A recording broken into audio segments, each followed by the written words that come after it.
Sakshi, can you share any four takeaways for budding professionals before we sign off?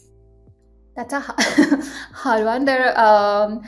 So a lot of things. Like I think it's the industry is shifting. There's a constant change that is coming in, right? So I think what new in budding professionals can do is one is you need it's a continuous learning cycle, right?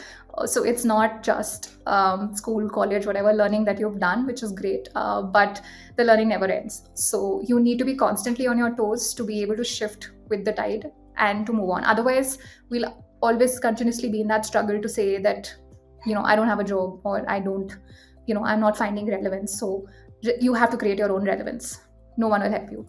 So be on that continuous journey of learning, so that you're not losing whatever trends are out there. You need to catch them quickly. You need to be able to learn and experiment as well. What works in marketing today is, because there's so much noise out there, the standard tricks of trades do not apply anymore. Like tradition, I mean, your core rules will, your frameworks, first principles, of course, to apply. But there is this whole set of learning that can come in with experimentation. So whatever you pick up, just ensure that you're always, apart from the learning mode, you're always constantly in the experimentation mode, because both as audiences, like as consumers ourselves, and also being on the other side where we're trying to communicate what our brand or offering is to consumers, that to understand that perception and shift, you need to be in that continuous experimentation cycle, because we're changing so fast, right? Today, I mean, like just as I said, we're launching new categories and products. People have never realized that you could also do this with a screen or a behavior, right? So just that journey and cycle is a lot of experimentation to test what users will resonate with, what they will not. And that's true for any type of product or solution that you're working with. So be in that constant journey of exploration and experimentation once you get into business. The third, while I said experimentation is important, I'll also go back to saying the first principles approach. If you're not clear in any type of the way that you want to approach something, the first principles approach is what you can always fall back on. And that's true for any sort of works that you're doing.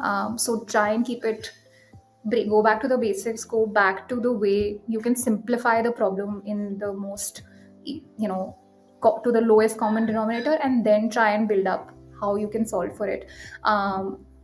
Because a lot of times we get bogged down by millions of options, same way as consumers we are bogged down by what to do and what to see.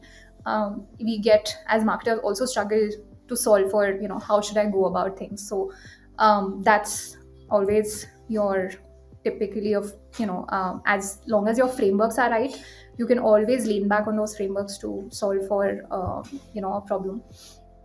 The last, I think, the way that we are looking at content and creating a creation of content, I think we all need to be able to, I think while being a specialist is a great space, but you also need to be able to, in today's world, also play at the same time a hat of a generalist, right? So while you may go sharper on a particular vertical, but you should be able to also understand what's happening in around you, and how can you use, like, everything has become about content, right? How do you create the right messaging so that your consumer understands what is it that you're trying to tell it, and then of course goes into the entire funnel of understanding and consideration, adoption, and so on. So it's a two-layer thing. You should be able to understand nuances of what's happening in and around you, apart from your specialization.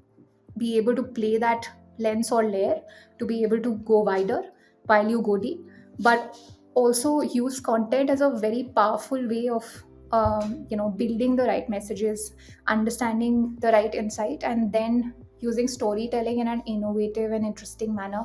Today it's all about that. I think we're far away from the earlier times where you could create one ad and that was an entire year could run with that.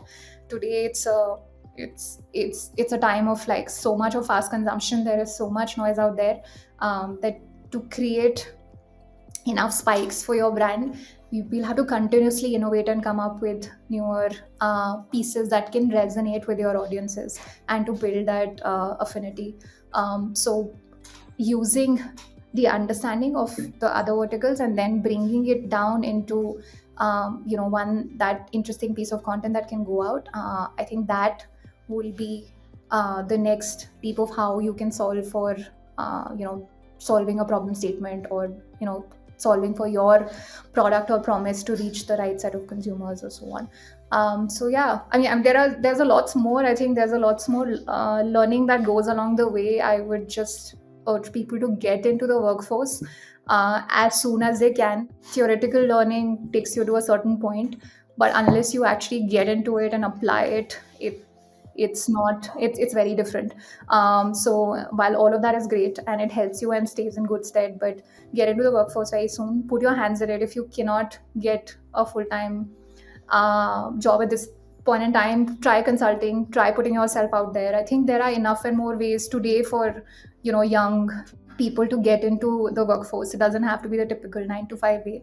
There are so many more opportunities for people today to try their hands of at building and learning. So I would urge that just get into it, try your hand. There's just so much options available today. I feel like I wish I started my journey now, because I feel like I could do so many more things.